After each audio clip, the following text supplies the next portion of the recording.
It's good value. Yeah. Welcome to it's an Apex Christmas, Charlie Brown with Dr. B. And we were Dr. just Brett, online. It's a miserable day in Missouri. I hope the weather is better in Texas. uh, where's that from? Huh? Oh no, no, it's a Missouri. I didn't know you're in Missouri. Yeah, I live in Missouri. Oh, okay, that makes it the show me state. You guys are Yeah. a very what you call it, authentic people. Yes, I would say. allegedly. But Kansas City didn't do too well today, though. I didn't catch the football game. They played. Yeah, my wife's watching it. The Chiefs lost. Hmm. You know what's interesting? Just on a separate note, when it comes to football, I find it very difficult to watch football simply because when you have too much exposure to something and you see it, like when you actually get to participate in it, it's very difficult to watch it. Like, do you understand kind of my logic? When you're immersed in something as opposed to sitting back and watching it, it just doesn't carry the same entertainment value. I would agree with you. My wife enjoys watching it. That's how I know about it. Ah, a man of my same ilk. You'd be like watching somebody kind of like do your job. You're like, why am I watching this? I know what I'm doing. Well, I do enjoy watching like horseshoeing videos, though. Mm-hmm. But a lot of it makes me want to hyper compete with them.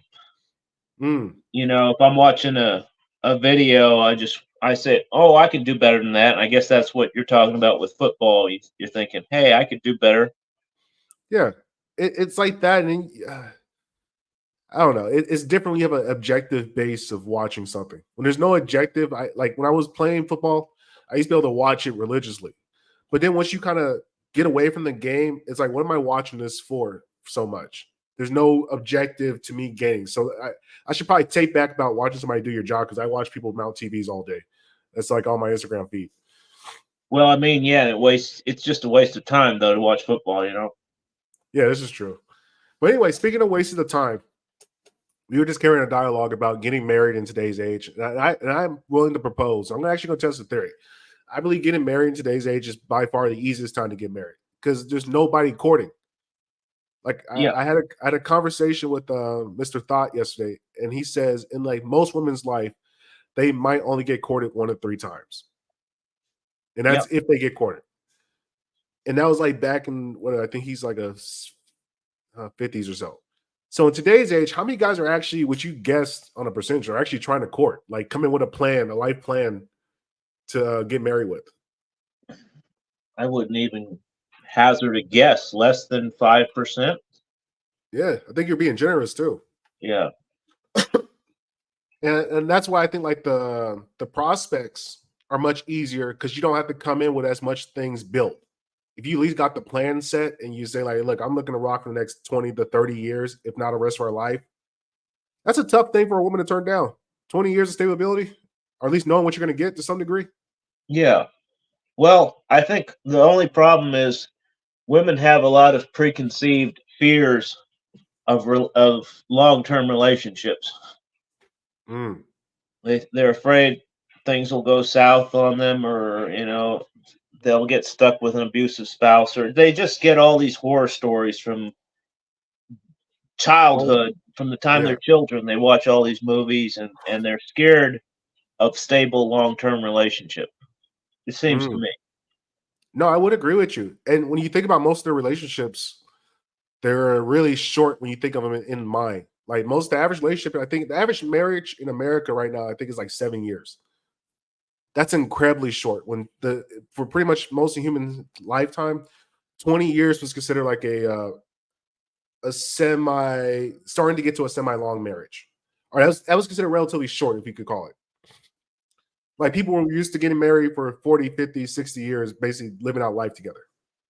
I'll relate this anecdote briefly. My wife just got a text from a lady we lent money to, Hmm. and we kind of wanted to take her house as collateral. And Mm. she just sent a text. She's been divorced from her husband twice. They've been together for like 30 years, at 40 years, she says, and they've been Twice. divorced twice now. And she's currently divorced, and she decided not to work for a month, so she owes taxes on her house. She owes her house payment. She owes a bunch of money all over the place, and Jesus besides Christ. to us. and she hasn't worked in a month, and she doesn't know what she's going to do. And it's like, yeah, this is single life for you, and you're in your 50s with a debilitating illness, and what are you going to do? You got nothing. And I think that's what a lot of men, if you're looking for like the marriage are presented, you got to kind of show women like, look, in 20 years, if you don't have a man to pretty much preside over you, provide structure, make sure you're protected, things are in order, you just have to, even just the extra resources and money he brings in, you're going to be struggling. You think it's easy to struggle now? Imagine when you're fucking 20 years from now. It's not going to be easy struggle for you, man. There's no options out. Yeah. And now, granted, her man didn't have a good game plan for the last 20 years of their lives, Yeah. other than drinking beer and just working, not even working. But that being said, he was still a better partner than not having a partner. Bingo. So that's So the thing. The cat cameo. The cat is what's the cat's name? What's the cat's name? The cat's name is Mama. She is a working cat. She doesn't just hang out. She's got to kill a quota of mice a day. Really? Yeah. That's one of the things I started to see. I would start telling men because part of this broadcast for it's an Apex Christmas Charlie Brown is that we're going to say some things we're thankful for and some things that we're fucking pissed off and want to throw coal at. And one of the things I want to throw coal at is grown men with animals that are not utility dogs or utility pets. I don't understand why the fuck you have a utility pet. Why do you have a pet? Yeah. Literally, we lost one cat. We have to have two cats to keep the mice at bay because we're surrounded by fields of soybeans. So, really, the mouse it's mouth heaven. Yeah. So we've got to have a cat in the house and a cat in the barn at all times. Otherwise, all the traps and poison in the world aren't going to keep them at bay. This is true. Nature has a way of operating. And that's why I kind of look at this thing as men having pets without the animal actually being like like being utilized as a service animal around the property. Yeah. It's a very strange phenomenon to me because you're purposely slowing yourself down for what? Like I can understand if you're a hunter or maybe you got a guard dog. That makes sense to me as a man to have that animal. Yeah. But what do you have the animal for if you just live in an apartment? It's a complete, the desire for companionship is just a cope for being not going out and doing something with your fellow humans. You need that animal for companionship, and that's a cope though for not getting out and it's just you want to be alone with your animal. Yeah, it's a weird thing that some people can't. And what I'm noticing with a lot of guys, it's nothing I want to throw coal at. Guys that can't be by themselves are just not comfortable with them. Like it's very infuriating when a man does not have the ability to sit in his own, like this. What you call it? I guess you would say. You have to be master of your own domain. Right. Like I don't feel the need to go see people for the holidays or even celebrate birthdays. Is just be. I don't feel the need to be at places when people tell me like for holiday seasons. It's just I'm just operating. Yeah. I guess you would say. Oh, go ahead. Go ahead. Sorry. I was gonna say, like, I think as a man, by a certain age, you would hope to be able to achieve peace in your mind and realize everything around you is essentially. How can I put it? It doesn't matter. It doesn't matter as long as you're cool in here. Well, I feel like women have weaponized dogs against men because they use dogs as a supplement for men, or they use them in place of men. Mm-hmm. And go ahead. No, that's a big one. The dog mom epidemic, you would say. But here's the thing: I look at it. It's merely kind of like a cope to not having a man. And when I say a man, I'm not mean just like a male, but I mean a man. Like if you can find a man's man, I think that's kind of where maybe the old timey people differentiate is that maybe there is a higher population of men who are actually worth a damn, that are worth being with despite like the bullshit that they kind of do, like what you're saying with the alcoholic husband. Yeah. Maybe there was less of those in the past. I think that alcoholism would be tolerated by her if he just planned ahead and provided a little bit. I can agree with you. Like I think so. that's. Oh, go ahead, brother. No, that's it. That's all I was gonna say. Yeah, with like it's kind of like how can you put it? If as long as she's fed and she knows that she's going to be protected and taken care of, she really don't give a fuck what you do, as long as her Yeah, needs are met. yeah, And that's the nature of women. I think a lot of guys kind of alerts me about the red pill and annoys me to some degree. Is that stop talking about the nature of women? Like we already know they're opportunistic and they take whatever they can get out of a situation. It's a survival mechanism. It's just how women operate. That's just how the female species operates. It's up to you as a man to essentially provide a framework and structure where she can't degrade you. She just degrades the thing you kind of build. If that makes some sense. yeah, absolutely. And I started reading about the red pill in 2006, and I'm about ready to stop hearing about the red pill. It's been 18 years of red pill. It's not helping dudes. It's not helping. Well, It- now I'm seeing kids who weren't even born in 2006 talking about the red pill, and it's like I don't want to hear about it anymore. well, you know what's fascinating? The reason we're hearing so much about it is because most of those guys never got a man to educate them on like how women work. So most Yeah, guys they just get the the straight blue pill, I guess you would call it, lifestyle. And so they hear this opposite side of the red pill. It's completely opposite what they normally thought. They're like, oh my God, this is fucking amazing. He's like, it's all this stuff, but they don't understand. It's like this is not new to older men. Like, I don't know who these young niggas are talking to.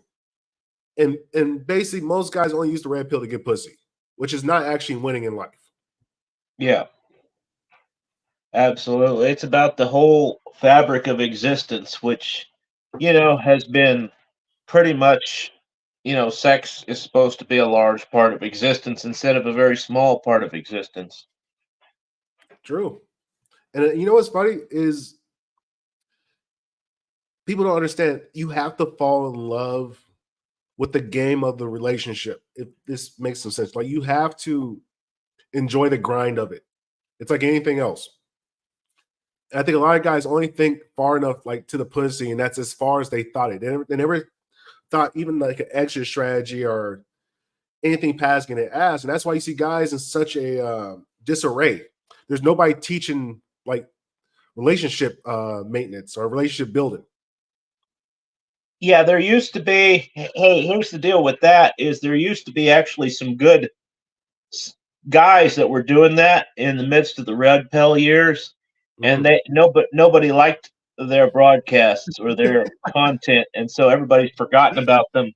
There was a guy called Anthel K, and he and his wife had a blog called Married Man's Sex Life about how they functioned together with their kids and everything. And Mm. there were quite a few, especially in the early black manosphere, guys talking about having stable relationships and relationship game and stuff like that. And they're all gone. I don't even know what happened to them. I haven't heard from them since like 2014. They So probably want to build in a relationship, man. That's a lot of work. I think yeah, guys, that's one of the things that we don't sell. We sell guys on the sex idea, but the relationship aspect of the game is so intricate, so deep, and you're playing such a long, grinding game. And that's why I can imagine most people don't want to hear it because it's work. You already know guys don't want to do work. yeah. So that's the deal with that. People don't want to talk about it. People don't like the concept of work. I employ Amish people sometime, and even the younger Amish are getting away from wanting to work. It's like this is the way of the world. Throw some coal Uh, at it. You gotta see I'm throwing coal at people that don't want to work for Christmas. if we brought in the coal, I could have brought a little box of coal in with me because I got coal in my barn. We could throw little pieces of coal All right, at hey, these ideas. give me 1 second. Let me take a piss real quick. Give me about Yeah, 5 seconds to filibuster. yeah, I'll fill it up. Yeah, it's no problem. Yeah, it's funny because the coal, I've got a bunch of coal in the barn for the forge, and I could have absolutely brought a sack in and we could throw it at the effigies of these people. sometimes nothing comes to mind. I'm trying to think of a black guy like I think like Joe Frazier, or I don't know why a boxer comes to mind, obviously, but they talk about their relationships, and just they felt like marriage was the go-to when they started a conversation with a woman. It was marriage was on the table as soon as you met a woman. That was the basis All right, for we're you. back. We're back. We got a sword. Yeah, you got your sword. Yeah, yeah. All right, yeah, but motherfuckers who don't want to work and expect good things to happen to them. These are people I'm throwing coal at. I wish I could throw stones at you. To be honest, I wish I can probably decapitate you with my sword. But motherfucker, like, dude, it's insane the level of laziness I see from the common man. And this is why it puts you in such a good position as a man today to go snatch up a wife, like, and actually get a good looking one who will actually follow you to some degree. Because I think what guys fail to realize is that if we have especially in today's age, if we have 100 guys, 60 of them are going to be in what I call like the unfuckable stage, or just unfuckable, like unuseful incel community, I guess you would call it. And in the 40 that are left, I would say about 30 of them are what you would call like the tools or the chads, which they resemble like masculinity, but they can't think. That's a lot of motherfuckers that are kind of in the red spill pier. And then the last 10 guys, they vary from like just whatever. But those are the thinkers and the guys who really know how to be productive within society. Those are the guys that are like the planners, the guys that you would actually want to marry. And what I'm finding is women are so used to operating with the first, what would I say, 90% of dudes, that when they come across a guy who can actually think as a planner, they're willing to get on board very quickly because the sadness and desperation of everybody else they got to deal with. Well, like you said, there are levels to it, and there are different levels, and to me, it seems like women only prepare for so many levels of men, and they get to a guy that they feel like is on the level above what they're used to, and they get nervous. True. Very nervous because they got a thinker for the first time. Like there's actually Yeah. somebody that can outthink them. Yeah. And that understands. And this is where like the self-worth and self-work of a man, it makes you feel a certain way where you just know you're better than a woman. And I don't mean that like in a bad way, but it's just like as a human being, you're looking at her and you're like, I'm way more accomplished. Like I bring so much more to your life than you can ever bring to me. So can we make a deal? Can you do a couple of these things for me that will really help me out? And I would bring you and allow you to exist in this thing I call my life. Yeah. But most guys don't look at it from that perspective because they don't really see the value because most guys don't do the work on themselves. Yeah. And I was telling somebody a Bible story based on this principle. The guy, he'd asked her the woman for a drink of water. He was trying to determine whether she was wife material, and she said, "Well, yeah, I'll get you a drink of water, and I'll water your camel too." Because he was traveling through the desert, so she's like, "Yeah, I'll get you some water, and she had to pull it out of the well. She couldn't just get it, but she was willing to pull it out of the well and then pull out enough for his camel too. So that was when he knew she was the wife quality. Yeah. Oh, go ahead, brother. Offering that extra service.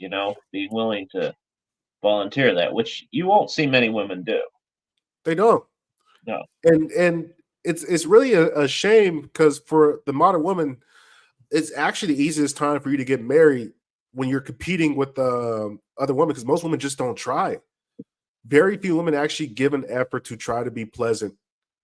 Like how can I put it? It's like or just think about you. Just think about you. That's all a man really was looking for. It's like, do you think about me when I'm not around? Well, how you can? Oh, go ahead.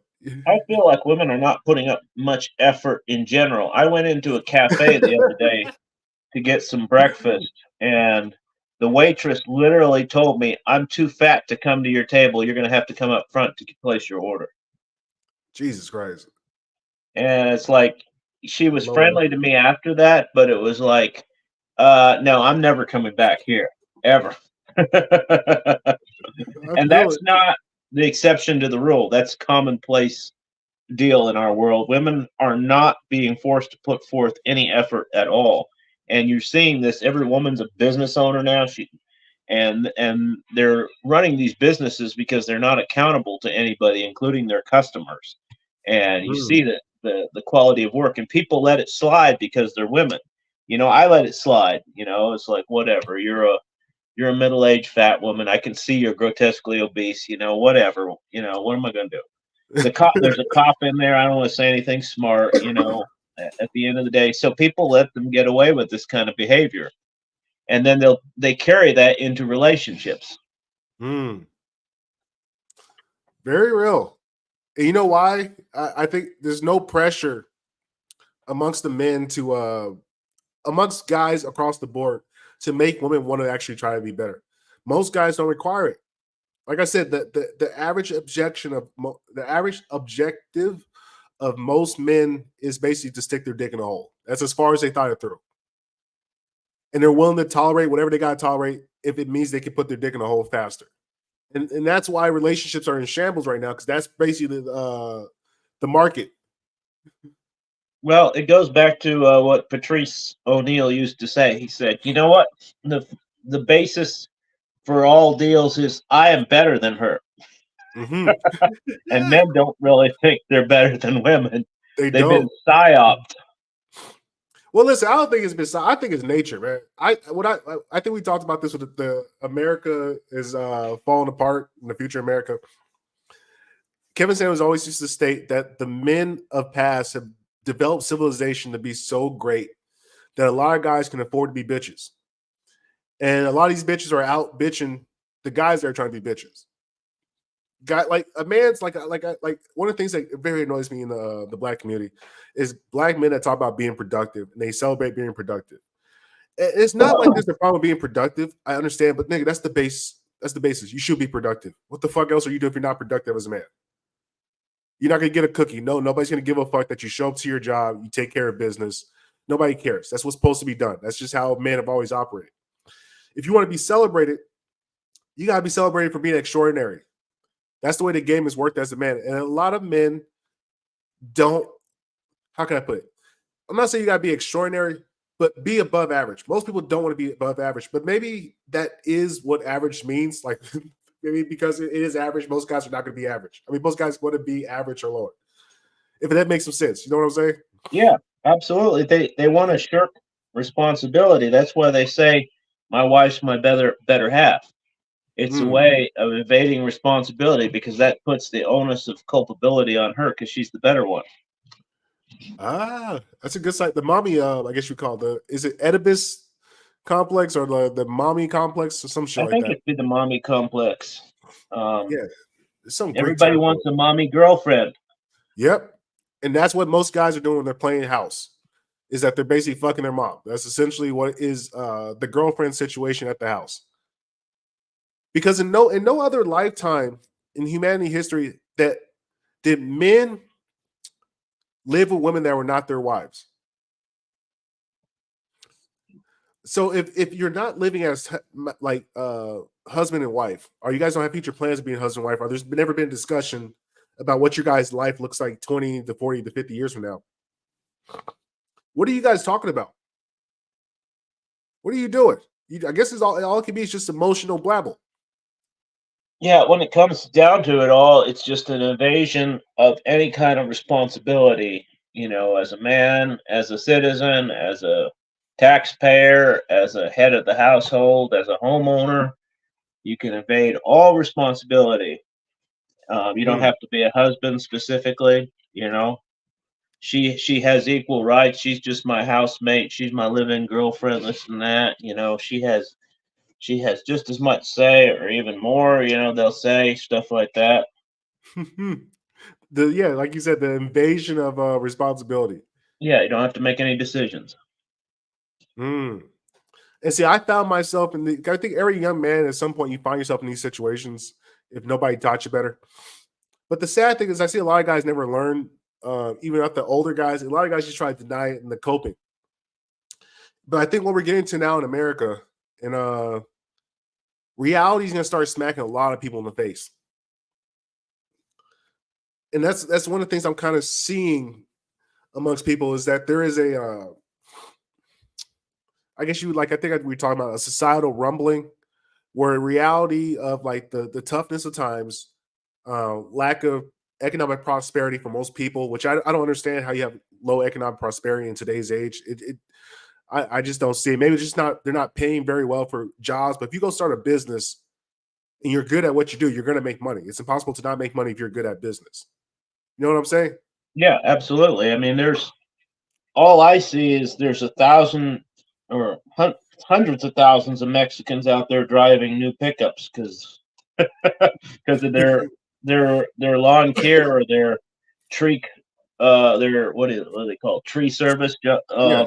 businesses, and all they have dozens of little businesses that enable them to own properties and vehicles and stuff, you know. Because you're competing against nobody. If you're willing to go do man labor, you're competing against nobody. Yeah. And I think a lot of the complaining is coming on from people who don't use their hands or don't go outside. Yeah. Like if you're a desk jockey, I'm telling you right now, your life's gonna be very difficult in the future. Very, very difficult.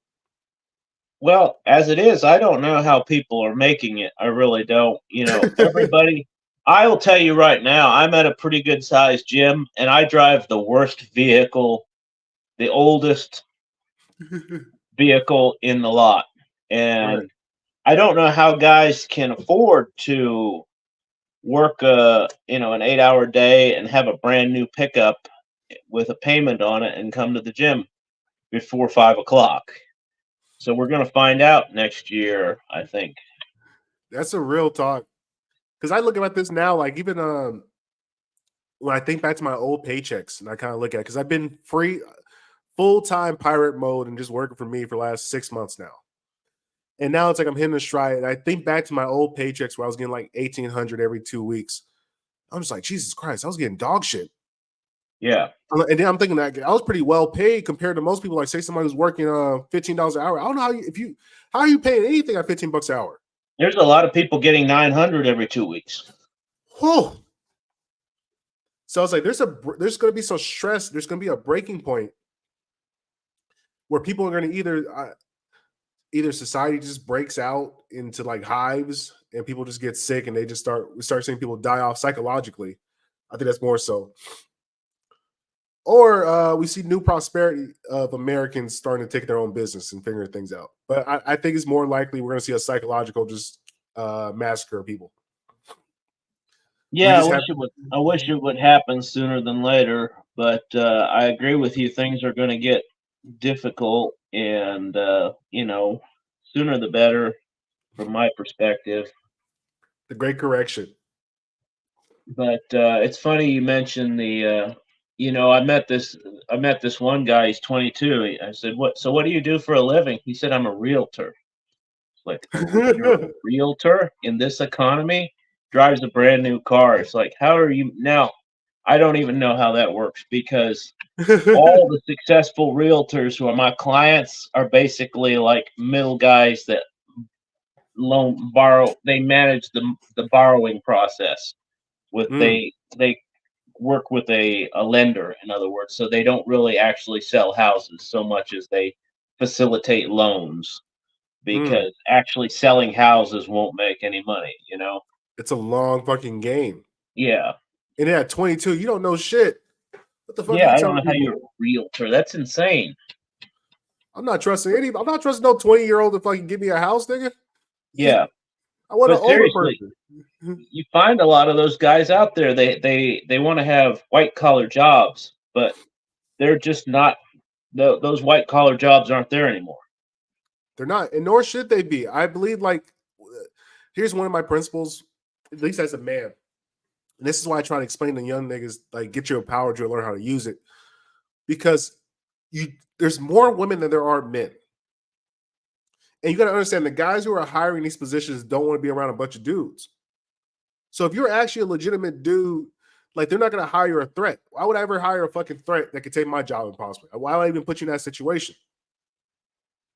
So you got to understand, chances are you're going to likely lose the job opportunity to women. Yeah, 100% of the time. 100% of the time, because it just doesn't make any sense. Especially if you're a bright, logical person, if you're watching a broadcast, you understand you're not retarded.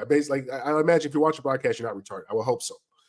So go to the areas where no women can work. And there's plenty of opportunity. I don't want to hear this shit like I can't make any money, brother. You just don't want to do any real work. Let's keep it a stack. Yeah. And nothing annoys me more than hearing even you can't get a job. Let me tell you how bad things are for let's just talk about it's great, start a business, great. For those people who are too stupid to start a business, right now the factories are sending buses to pick up homeless people to work in them. Like, no, seriously, like Yeah. I literally go past buses they send to pick up homeless people every day to work in some factories because they literally can't get enough people to work in the factories. I'm telling you, if you can learn how to use a fucking what you call it, Power drill, we're not even learning how to use a power drill. If you could just say you have a pickup truck, you could put out an ad. We'll come pick up your garbage and toss it. You can literally probably make $300 a day easy doing 3 jobs, just hauling shit away. $100 to go haul some shit away. You go make a deal with some landfill owner, and you got yourself a business. I got a utility bed for my pickup truck for $100 from a guy who does nothing but that.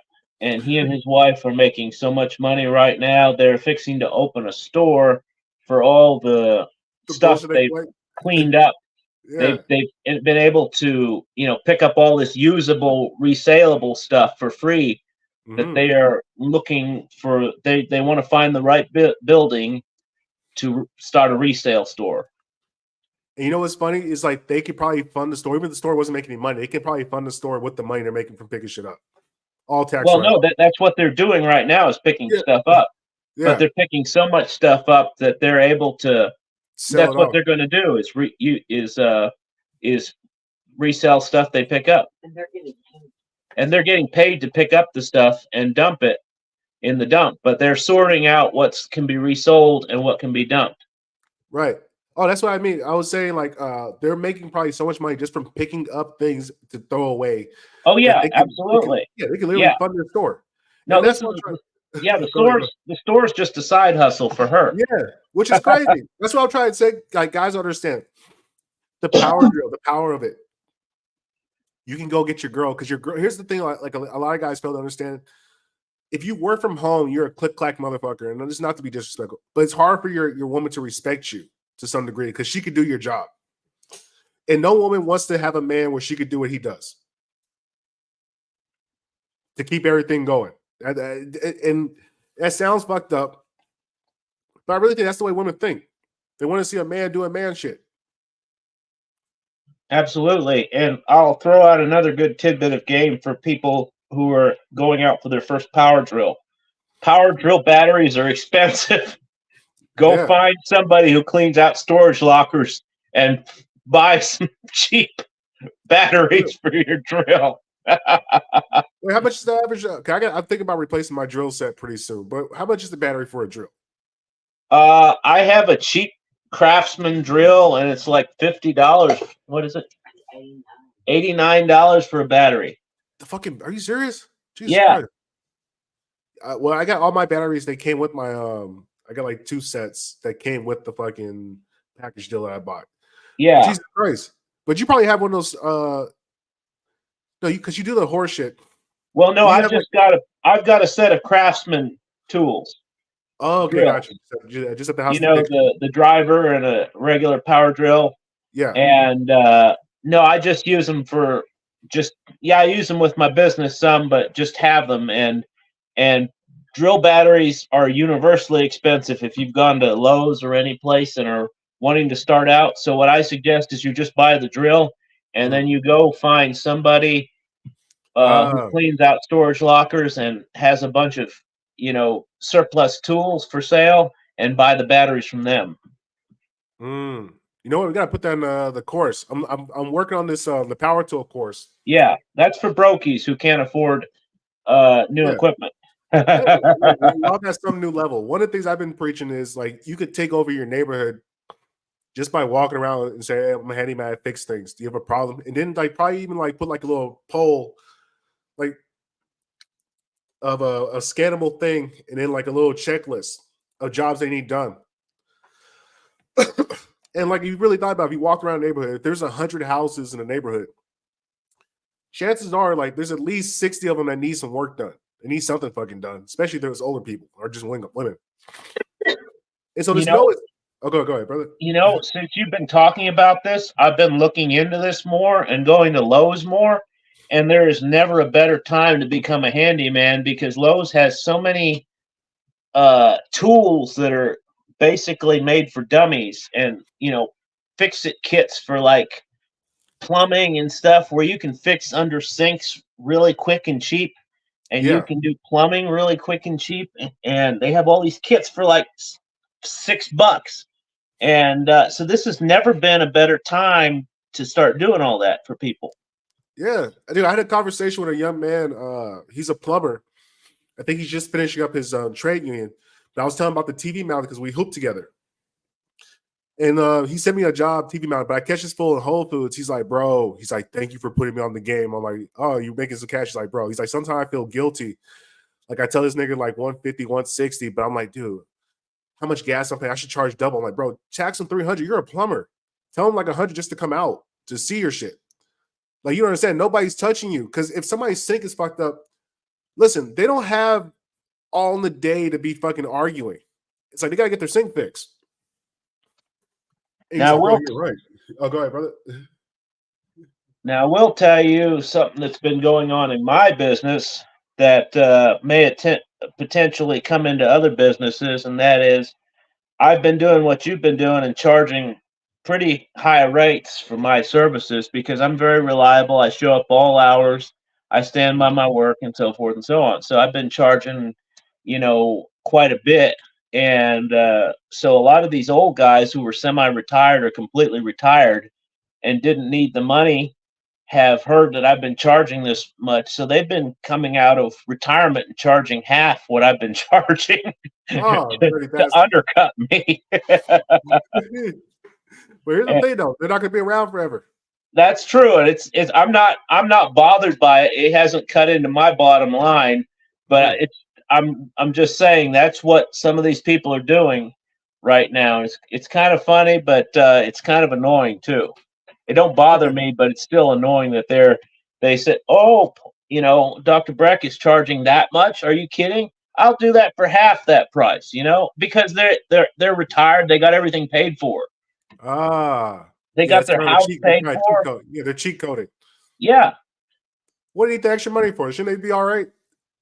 you would think so. These people, their 70s, literally, going back to work. But whatever. It don't No, bother here's me. the thing. They won't be. Here's the thing. They'll run out of steam because when they start realizing I could just charge more, it all corrects itself. No, it's not even impacting my bottom line. I'm just saying Oh, it is happening. that means the work is that much out there. Jesus Christ, there's that much work. There's a lot of work, but uh, you know, you know, it's I'm selective on who I work for. Everybody has got to be nice to me, and Hmm. I'm pretty selective anymore. Okay, makes sense. I'm But starting to realize. Go ahead, brother. no, I was just going to say I'm actually going to start pushing into Oklahoma next year. I hope because there's a lot of money over there. Like I'm Yeah, specifically only going to target like people who are millionaires and people like that. I don't want to work for the general public. I understand what you're saying. I'm getting to that point too, where when you have some experience with just really good people, it's like, bro, I don't even want to deal with you. Like, you're gonna harass me, you're gonna fight me on everything. It's like, nah, I rather because it's nice when you could. How can I put it? Once you realize the work is not going anywhere, like it's gonna keep happening to be redone. And this is what I'm trying to Yeah, explain to people with the handyman game. People are always going to have new problems that need to be fixed in their house. So the yeah, more you learn how to do in a house, the more money you're gonna make forever because they're gonna keep calling you back over and over and over and over and over again. It doesn't stop. absolutely. So then you could be a little bit selective. And then when you start to raise your price, you start to feel better about yourself. You attract better opportunities. It's like this feedback loop. Yeah, But and you don't have to do a ton of stuff. Like I don't do what a lot of people think is the big money stuff, which is hot shoeing, making shoes from by hand. But there's no money in making shoes by hand. It takes a long time. That forged in fire stuff. What I do, I charge just as much as those guys that do that, but I simply use all pre-made shoes mm-hmm. to put on the horses, and I charge the same amount because I do a good job. It's smart. So I gotta start figuring. Oh, go ahead. yeah, I just don't need to do a ton of things but just like you say, with your deal is knowing what repairs you want to make. Yeah, and then like people like specialists. Another thing you start to realize is like you'll find your groove especially working with your hands, because the work is so intricate and it requires like logic. It requires like a certain type of math. Once you get really good, there's going to be certain situations where people only want the top person. Like there's certain things where people will actually go out to seek you if you're really, really good at what you do. And that's when you start to enter this new stage of business where people are looking to pre-order your services. And that's why I want to preach to the young people. Like the power drill, it brings so much happiness, because if you could do math and you could just fix decks or wash windows, power, whatever the fuck you do, it's the gift that keeps on giving. Because your work, you can show the demonstration of your work to other people. It's easier social proof. Like, how can I put it? It's the easiest fucking business model a fucking retard can run it. It really is. And I'll just put in what you said with washing windows. That's a really easy job, and it pays quite a bit. Because nobody wants to fucking do it. Yeah. We had a different company for a while where we did post-construction cleanups. And I went and bid on one because the glass was like way up there in this house. You had to get up there and do it. And the guy said, "How are you going to do it?" And I said, "I don't know." But I put in my bid. He said, "Well, I need to know how you're going to do it." I said, "I don't know, but this is my bid. So take it or leave it," which he took it. We got it done.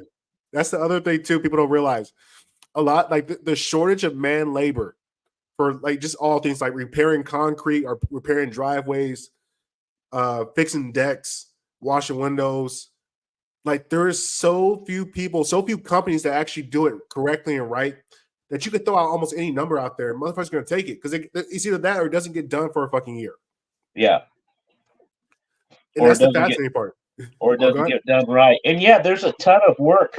If you drive through any neighborhood in any city in America, you find houses everywhere with code violations, because nobody is around to fix them. That's an interesting one. I might look into that. Finding safety inspectors. Yeah, you need to look into building inspector game and housing inspector game and stuff like that. I might want to do that too. Yeah. But yeah, guy, there's a guy I watch on Instagram. He's like a home inspector. And the videos and the shit he shows, he's like, "Oh, this house is definitely not passing." You just see like just fucked up construction. You're like, "Damn." It's like, how much is it going to cost the fucking builders to go back and fix that shit? Because it'd be like a main beam or something. Yeah, seriously, home inspecting is huge, and having a handyman background, that's like the next level to be able to do that, because you troubleshot all the deals. You've seen it all pretty much with shoddy construction, Yeah, and you know what to look for. Especially like I try to tell this to my electrician, my union people, my plumbers. Listen, there is way more business if you actually use your skills and put them out into the world instead of working for somebody. Yeah. Like I think in the future, well, here's the thing: trade guys are fucking retarded though. That's the sad part. A lot of trade guys are previous junkies or jailbirds or niggas that had no idea what they were going to do in school. So the sad thing is they don't realize their own value and they take lowball offers to do work for an electrician company. Yeah. Which hurts my soul. It really does hurt my soul.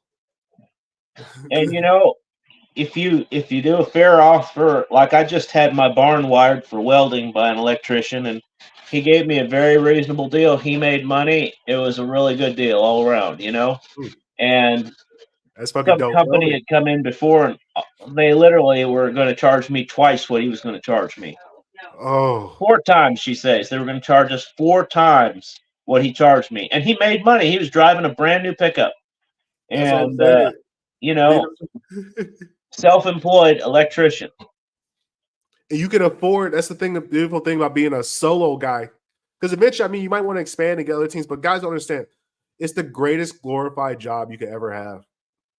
It does not get better being a service guy in today's age because you literally can do 2 jobs. Like this, like I think about this sometimes. Like I think this weekend, I made like Saturday or Friday, I made like $500 doing 2 jobs, and the most of the time was spent driving.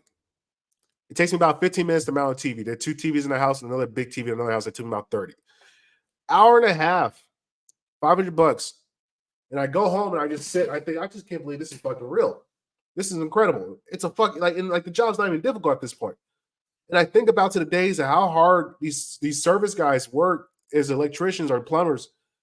And it's like you guys are slaving all day, 8 hours, and you can come do what I do. Like, oh, my garbage disposal doesn't work. You know why the garbage disposal doesn't work. You know how to fucking clear the clog. You can tell them $250, they'll pay it happily because they don't have a garbage disposal. And it's like these poor guys, they don't know their value. It makes me it really hurts me. Absolutely, it's crazy, you know.